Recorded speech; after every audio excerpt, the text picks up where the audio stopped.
足球无关政治，这句话是现代足球史上最虚伪的谎言。足球在平时是一场90分钟的游戏，但在二战前后，那一颗皮球承载的却是集中营、发配边疆，甚至是电椅和枪决。1938年6月，第3届世界杯在法国举行。这个时候的欧洲局势已经十分紧张，德国吞并了奥地利，墨索里尼在意大利耀武扬威，可是世界杯还是照常举行。我们看，这是当年的意大利队在决赛中以4-2击败匈牙利以后，集体和奖杯合影的画面。这个意大利队是卫冕冠军，按说呢好好踢球就行了，可是他们背后站着的呢是不可一世的法西斯政权。所以在对阵东道主法国队的时候，墨索里尼亲自下令，让意大利队脱掉传统的蓝色战袍，换上了象征法西斯的全黑球衣，甚至在几万名观众面前行起了法西斯举手礼。后来在民间还流传着一个恐怖的传说，说决赛前夕，墨索里尼给意大利队下过命令，不夺冠就去死。这其实是一个历史谣言。在决赛前夕，意大利国家队的确收到了一封官方电报，原文如果直译，也确实是赢或者死。但在当时的法西斯意大利，这句话根本不是人身威胁，而是一句法西斯宣传口号。正确的翻译应该是不胜不归，或者拼尽全力誓死夺冠。这个谣言之所以传得有鼻子有眼儿，是因为决赛对手匈牙利队有个球员在赛后开玩笑说，我虽然丢了4个球，但我救下了22条人命，因为我听说意大利队如果输了，回国就会被集体枪毙。这么一句黑色幽默自我解嘲，正好迎合了当时全世界对独裁政权的恐惧和妖魔化。结果呢，以讹传讹，最后在民间被当成了真实历史，传了几十年。这是意大利的一些情况。而在当年的欧洲球坛，还有一支更悲壮的队伍，就是奥地利国家队。在1930年代他们是全欧洲乃至全世界公认的足球天花板。如果非要做个比较，当时的奥地利队就像是2010年前后统治世界的西班牙队，或者是巅峰时期的巴西队。他们本应该在1938年的世界杯大放异彩，冲击冠军，结果德国一吞并奥地利，这支球队直接就没了。说怎么没了呢？在希特勒的直接授意下，奥地利足协被迫解散了，球员突然被要求加入德国队，有些人接受，有些人拒绝，有些人的命运从此就说不清了。到了1942年呢，世界杯因为战火直接停办了，1946年还是办不了，直到二战结束后的1950年才勉勉强强在巴西办了一场。这中间的12年呢，仗多到打不完，足球自然是没人顾得上了。有的球员呢被强制征兵送上前线，有的球员被关进了集中营，还有的直接在空袭中丢了性命。再到1954年，西德队在瑞士伯恩逆袭夺冠，这场决赛被后世称为伯恩奇迹。为什么被称作奇迹呢？因为从竞技层面到科技应用，从历史转折再到整个德意志民族的命运，都上演了不可思议的逆转。那么今天咱们就顺着这条跨越16年的历史线索，聊一聊这些鲜为人知的足球秘辛，看一看绿茵场上被战火和政权强行扭曲的权力游戏。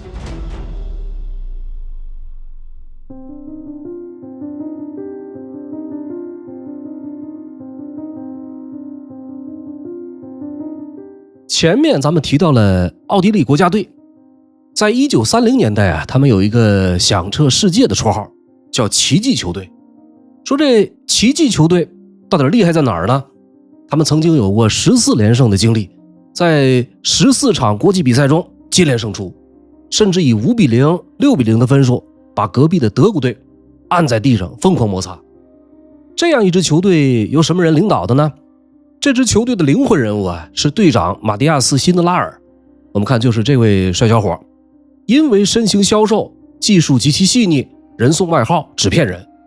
1938年3月，希特勒的铁蹄踏入了维也纳，德奥合并了。希特勒呢看中了奥地利球星的实力，下了一道命令，奥地利国家队原地解散，所有球员必须穿上印有万字徽章的纳粹球衣，替德国出征世界杯。那么为了庆祝两国合并，纳粹高官在维也纳组织了一场友谊赛，由奥地利对阵德国。纳粹官员私下暗示，奥地利球员今天不能赢球，说这场比赛呢必须是个和气的0-0平局，用来宣传德奥一家亲。但是奥地利队长辛德拉尔拒绝配合纳粹的政治表演，率领球队以2-0击败德国，甚至在进球以后直接走到纳粹高官的贵宾席前跳舞庆祝。这场比赛结束以后，辛德拉尔以年龄太大、膝盖有伤为由，坚决拒绝加入纳粹德国队。随后呢，他被秘密警察盖世太保列为了重点监控对象。10个月以后，1939年1月，辛德拉尔和他的犹太裔女友被发现死在了维也纳的公寓里。官方给出的这个死因呢是一氧化碳中毒，但是几十年以来，历史学家普遍怀疑他是被纳粹给暗杀的，或者是因为绝望而自杀的。希特勒与纳粹高层为了彰显大德意志的体育威信，将德奥2支足球队强行合并，完全不管战术和球员默契，用5名奥地利人加6名德国人组成了首发阵容冲击世界杯。结果是这两派球员在场上根本无法配合，甚至是互相排斥。最终在首轮比赛中，这支看似强大的巨无霸球队以4-2输给了瑞士队，惨遭淘汰。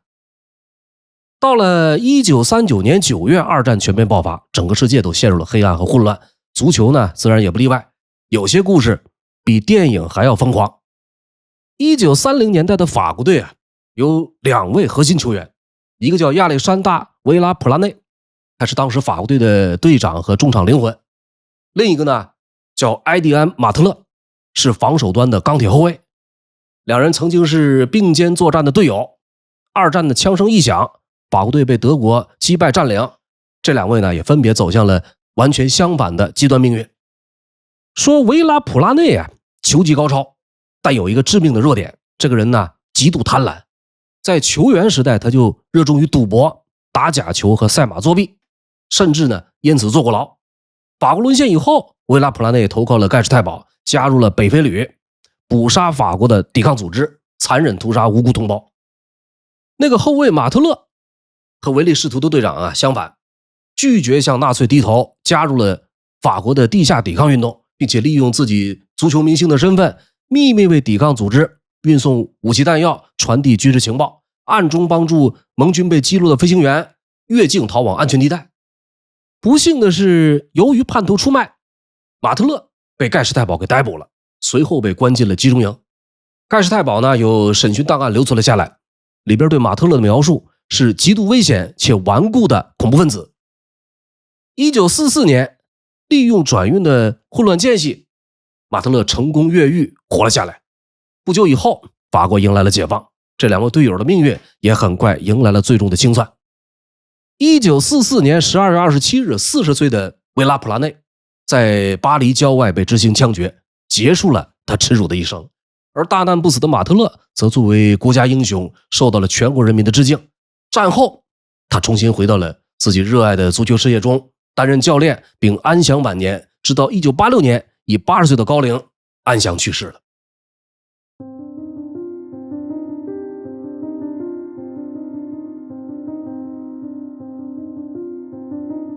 刚才咱们聊了法国足球里的神与魔，接下来再聊聊和希特勒生日撞在一起的足球赛。这事儿呢发生在1941年，当时的纳粹德国已经控制了欧洲大片地区。说4月20号这一天是希特勒52岁的生日，偏偏就在这一天呢，德国国家队在瑞士伯恩踢了一场友谊赛。对纳粹宣传机器来说，这个时间点非常敏感。德国队呢客场出征对阵瑞士，表面上是友谊赛，实际上呢在纳粹的宣传逻辑里，德国队是不能输的，尤其不能在希特勒生日这一天输。前线在打仗，国内在宣传胜利，报纸天天讲德意志多么强大。这场比赛代表的是元首和帝国的尊严，只有胜利才能展现出纳粹的优越性。瑞士在政治上面对纳粹的包围应该感到恐惧，在球场上也应该顺从帝国的威严。应该说，德国队的球员们很可能是带着政治任务踏上了瑞士伯恩的球场。做梦也没想到的是，瑞士这个平时看起来温和低调的中立国，他们的球员在球场上却是一群拼命三郎。瑞士队接连2记进球，最终以2-1的比分赢得了比赛。这回不用给元首祝寿了，代表第三帝国，代表纳粹体制的一方，怀着必胜的信念，居然输了。得知输球以后，宣传部长戈培尔破防了，他极其愤怒地给相关负责人写信，痛斥这场失利是给元首生日抹黑，是动摇国本的耻辱，以后这种没有把握的体育交流就不要再乱安排了。在后来解密的日记里，戈培尔这样写道，说对普通民众来说，一场球的胜负有时甚至比前线攻下一座城池更能影响情绪。为了防止失利动摇战争士气，他下令国内所有报纸对这场比赛进行冷处理，严禁任何扩大报道。大约6周以后，德国队4-1击败了罗马尼亚，这场胜利至少让此前输给瑞士的尴尬暂时被压了下去。可是随着苏德战争全面爆发，整个德国的兵源开始枯竭，球员们的命运呢也随之发生了根本性转变。尽管有主教练出面保护，但是仍然不可避免的各自分散。一开始是被安排在后方服役，到1943年斯大林格勒战役德军惨败之后，兵源压力越来越大，球员们原本可能享有的特殊安排也越来越难维持，有人被送往前线，有人受伤，有人被俘，也有人再也没有回到球场。整个二战期间和德国有关的还有一场比赛，说在1942年的基辅，当时已经是纳粹德国的占领区，德国驻军和基辅当地一家面包厂踢了一场球赛。面包厂足球队呢非同一般，有些人在战前是职业球员，德国驻军这边呢是业余球队，有高炮部队的，也有机场的后勤人员。在苏联的宣传里，这场球赛被叫做基辅死亡之战。这段故事在战后苏联叙事里被不断加工，最后成了一个非常有名的抵抗神话。双方在当年8月6号踢了第一场比赛，面包工人队以5-1大比分胜出。3天后，双方又踢了一场复赛。关于这第二场，苏联方面说在中场休息的时候，有德国党卫军军官走进更衣室，用手枪指着面包厂球员的头，威胁说如果下半场敢赢，所有人直接拉出去枪毙。可是根据1992年乌克兰的解密档案以及幸存球员的口述记录，说当时根本没有军官在赛前或者中场进行死亡威胁。确实有一位担任裁判的德国军官来到了更衣室，但是他的态度呢非常官方，他只是警告球员一定要遵守赛场纪律，在开赛前必须按照德军礼仪集体向贵宾席举手高喊希特勒万岁。比赛开始以后呢，这个面包厂的球员确实举起了手，但他们没有喊希特勒万岁。这场复赛的最终结果是面包厂球队以5-3的分数再次战胜德军。比赛结束，两支球队平静地拍了一张集体合照，随后各回各家。这段历史最具争议的是面包厂的球员们在比赛过后的几个月里，陆陆续续因为各种指控被捕，有至少4人先后不幸遇难。苏联方面认为是蓄意谋害。2005年，德国汉堡法院调阅了大量的秘密警察档案，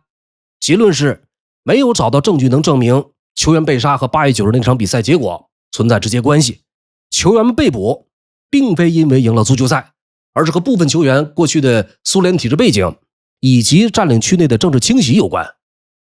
第一个死去的球员叫尼古拉·科罗特基赫，被捕以后呢，盖世太保搜出了他在苏联内务人民委员部服役的秘密档案。这个苏联内务人民委员部就是科格勃的前身。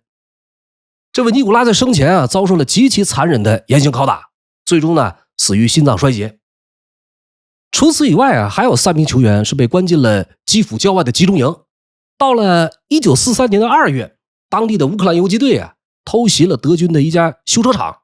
为了实施血腥报复，疯狂的集中营指挥官下令随机挑选营里1/3的人直接枪毙。这3名球员很不幸就在随机名单里成为了集中营暴力处决的受害者。战后活下来的幸存者在苏联特殊时期不敢说出真实原因，被迫配合官方编造了一系列故事，所以时至今日，基辅死亡之战的一些关键信息仍然扑朔迷离。比赛赢球，球员后来被捕和死亡，这些都是真的。但是后来的人呢，把这些真实碎片重新剪辑成了一个更符合宣传需要的英雄剧本。在历史的长河里很多事情的发展往往超出大众的想象。基辅死亡之战的真相呢，在战后的几十年里被不同时期的体制进行了不同程度的重新包装。这种现象在历史学界并不少见。当一个被美化过的剧本被放进教科书和宣传体制里，日复一日，周而复始的传播，久而久之，原本存在诸多漏洞的谎言很可能会成为大众眼中深信不疑的历史真相。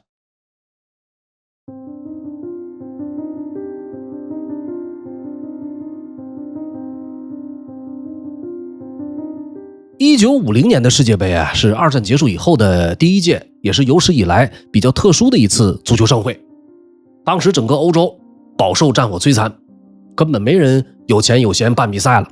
眼看这世界杯又要夭折了，最后是巴西站了出来，表示愿意承办这届世界杯，但是比赛规则要做些调整。特殊时期特别对待，总算能有一届世界杯了。这个国际足联为了凑齐16支球队，几乎想尽一切办法，结果各个国家是状况百出。德国和日本因为是战败国，直接被禁止参赛了。苏联和多数铁幕国家呢，因为政治原因也没有参赛。法国的足球队原本也获得了邀请，但是后来呢，因为小组赛2个比赛地点距离太远，赛程安排难以接受，最后选择了退出。印度拿到了参赛资格，后来也退出了。很多人说是因为国际足联不让他们光脚踢球，这个段子一度广为流传。其实真正原因更加复杂，包括像什么准备不足选人争议财政上因为刚刚独立极其困难，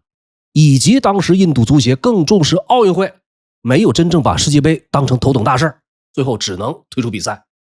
就这样，原本计划中的16支球队一路缩水到只剩13支，这就导致分组变得很不均匀。有的小组有4支球队，有的只有2支球队。比如乌拉圭，小组里最后只剩他和玻利维亚，只踢了1场就直接进了4强循环赛。我们现在熟悉的世界杯呢，一般是小组赛之后进入淘汰赛，最后打一场决赛。但是1950年这一届是4个小组的第一名出现以后，4支球队互相踢，谁积分最高谁就是冠军。到了最后一轮，东道主巴西队碰上了乌拉圭队，巴西队是2战全胜，乌拉圭是1胜1平。按当时胜1场2分的规则，巴西只要打平就能拿冠军了。巴西人提前开启了狂欢模式，报纸已经印好了夺冠头版，市长发表了演讲，甚至还有说法说巴西方面已经提前准备好了刻有球员名字的金牌。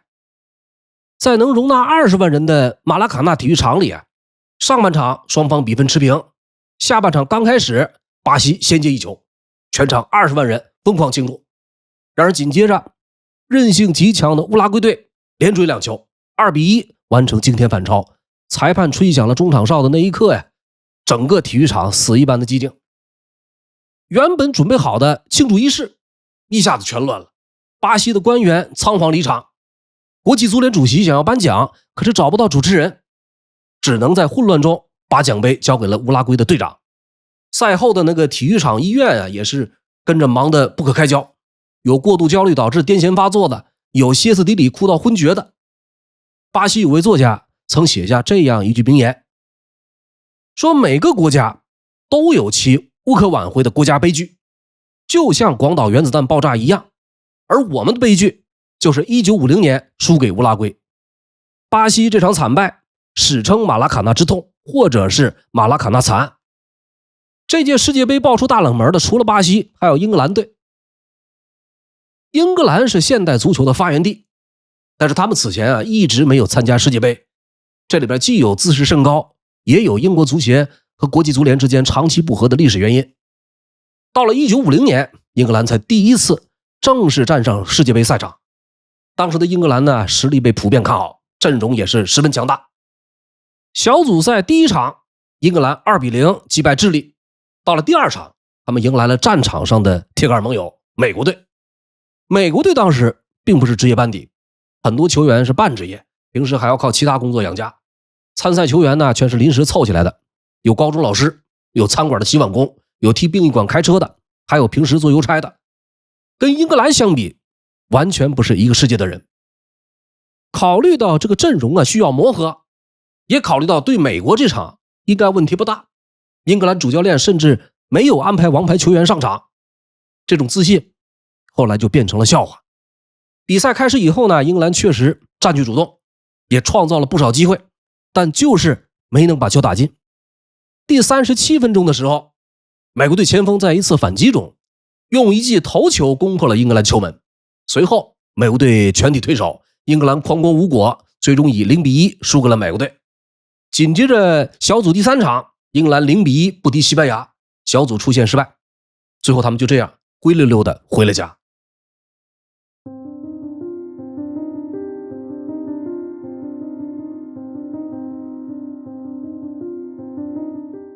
英格兰在巴西出局的同一时期，在英国本土的球场上也出现了一位风云人物，一个前德国战俘，一个曾经的德国空军伞兵，后来却成了英格兰足球史上最硬核也最不可思议的门将之一。这人叫伯特·特劳特曼。二战时期他曾在德国空军服役，后来被派往东线，在惨烈至极的苏德战场上，他曾因作战勇猛获得过5枚奖章，其中包括1级铁十字勋章。德军的铁十字勋章并非纳粹首创，早在普鲁士时期就有。在2次大战期间，它是德军非常重要的战功勋章。历史的浪潮有起有落，特劳特曼在二战末期被调往西线，随后被英军俘虏。因为从小接受的是法西斯思想灌输，所以一开始呢，英军把他列为 C 类战俘，也就是政治立场上被认为比较顽固，纳粹色彩比较重的一类。后来他被送到英国西北部的战俘营，也正是在这里，足球改变了他的人生。在一场战俘与当地球队的友谊赛里，本来踢中场的他呢，因为受伤了，临时和队友换了位置，去当了守门员。结果这一换，直接解锁了他的一项天赋。据说守门守的堪比职业球员，这让特劳特曼开始小有名气了。他自己后来提到过一点，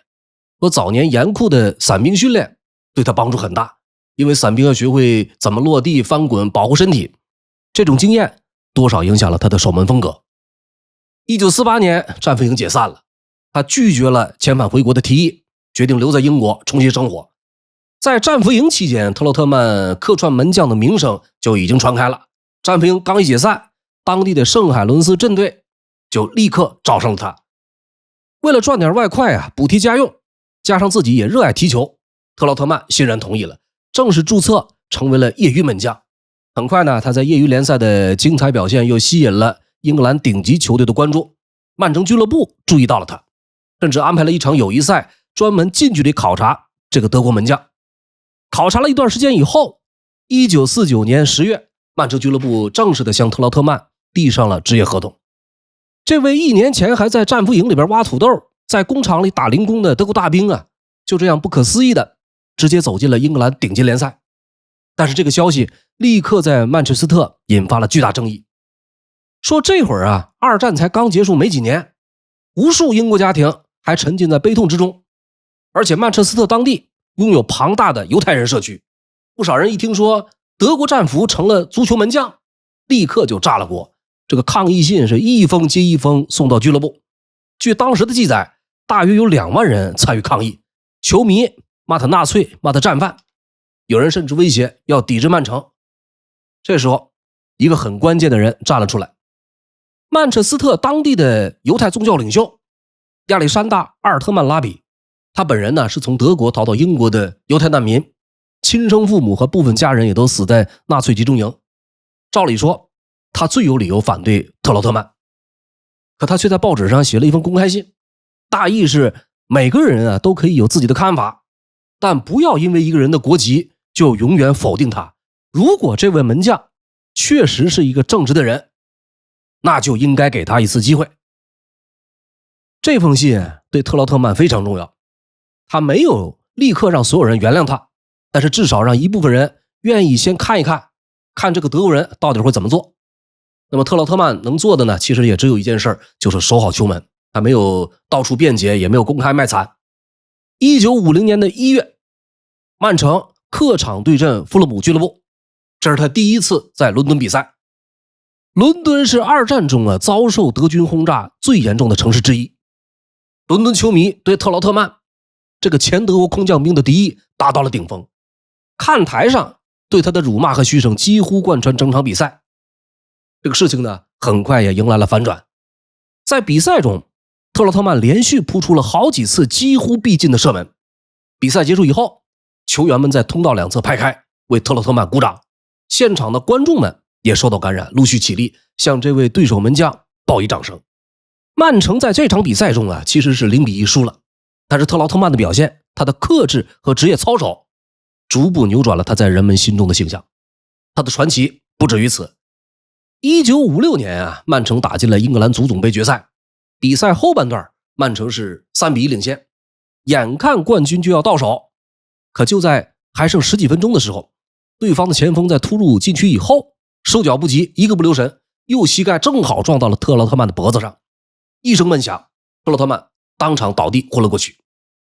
如果他因伤下场，那么按照当时的规则，曼城就只能让其他球员客串门将。几分钟以后呢，特劳特曼苏醒过来，脖子剧痛，整个人也站不太稳，然后强撑着身体踉踉跄跄回到了球门前。在比赛最后的10几分钟里，凭借顽强意志坚持到了最后，曼城最终以3-1夺得了冠军。这个比赛结束以后特劳特曼以为只是严重的扭伤，甚至还咬牙去参加了当晚的冠军庆功宴。直到3天以后，疼到实在没法忍受，去医院拍了片，才发现他的这个颈椎不是普通扭伤，5节颈椎出现移位，其中有1节甚至裂开了。最关键的是第3节颈椎刚好卡住了第2节，这才没有让伤势继续恶化。那个医生都被吓了一跳，说正常情况下受到这种创伤，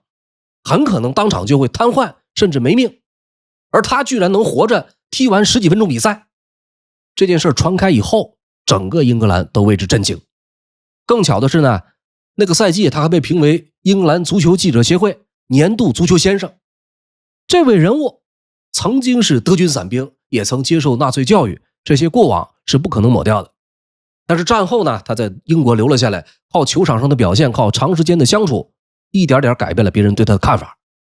特劳特曼后来在曼城效力了15年，一共出场545次，从1949年踢到了1964年。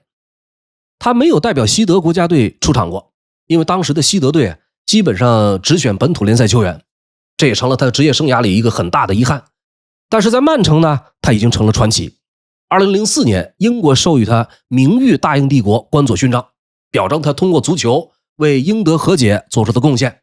2013年，特劳特曼在西班牙的家中去世，享年89岁。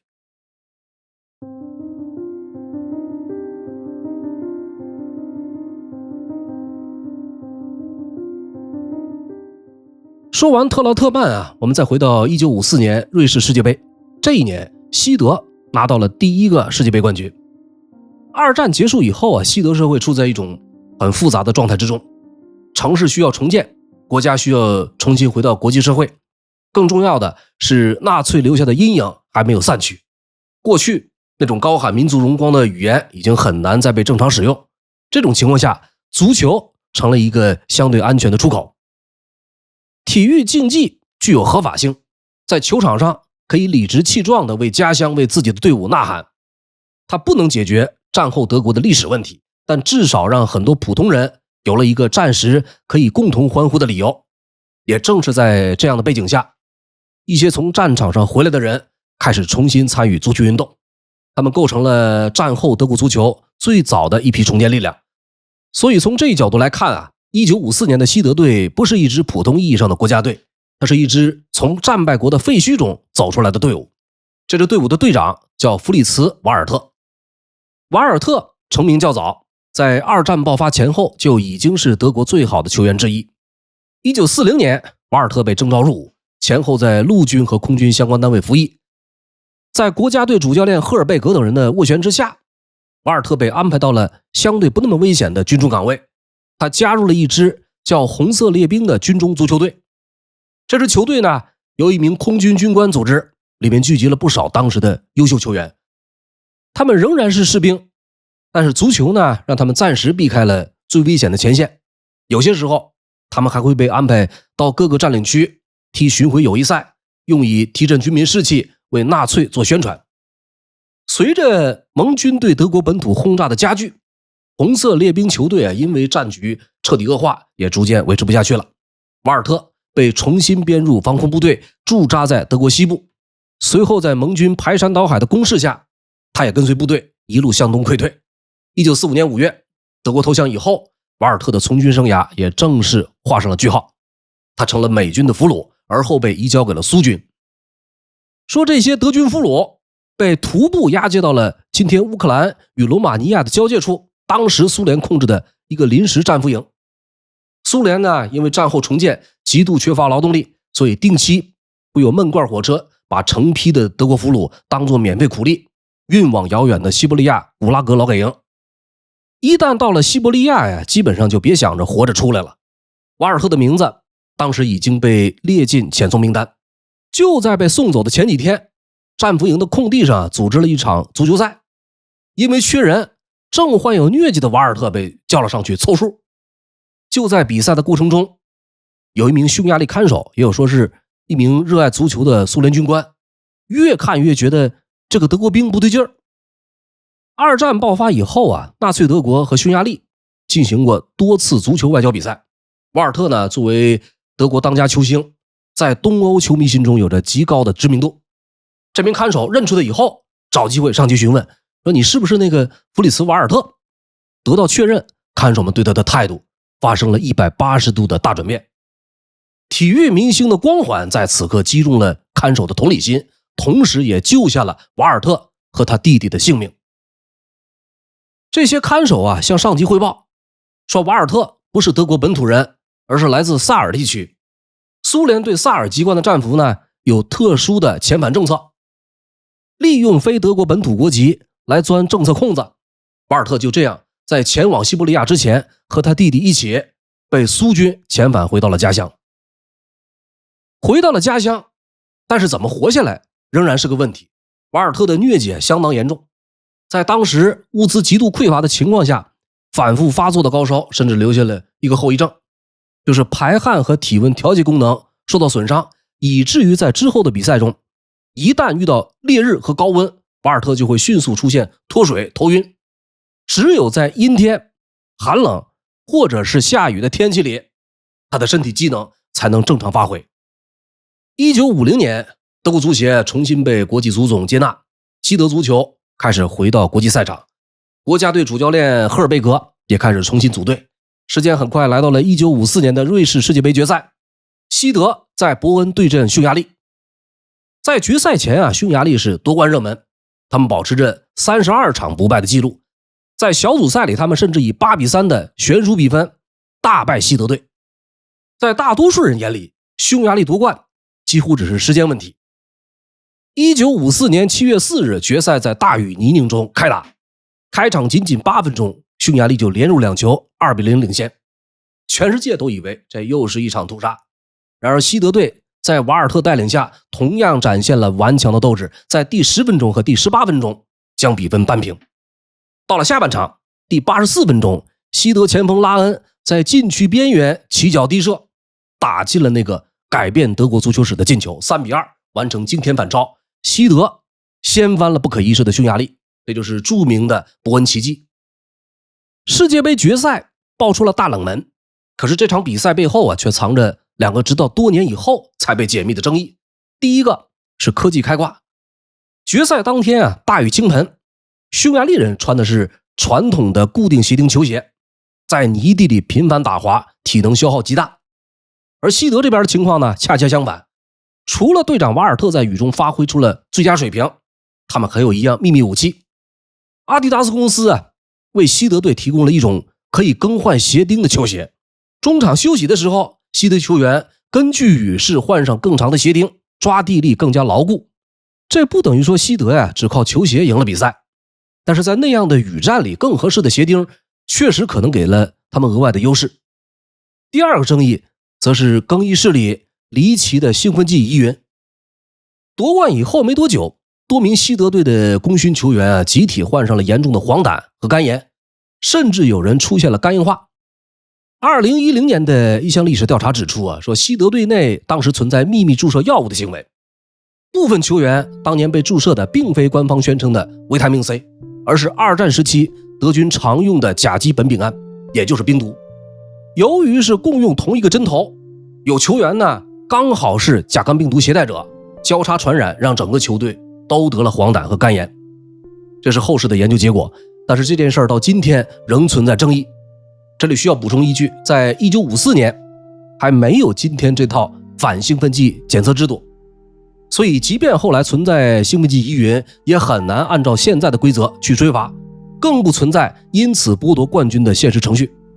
但是这个秘密依然给这场伟大的奇迹抹上了一层复杂的阴影。以上这些是比赛层面的，如果从历史层面而言，对于刚从二战废墟战败阴霾中走出来的西德而言，这座世界杯的意义早就超越了比赛本身。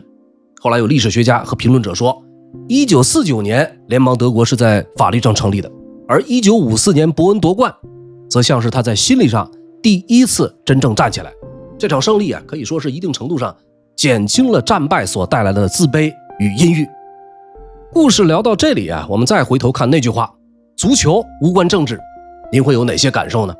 欢迎您到评论区留下您的看法。感谢您的收看与收听，这里是烽火朝东南。如果喜欢，欢迎订阅转发，欢迎热推我的视频。本期节目到此结束，我们下一期不见不散。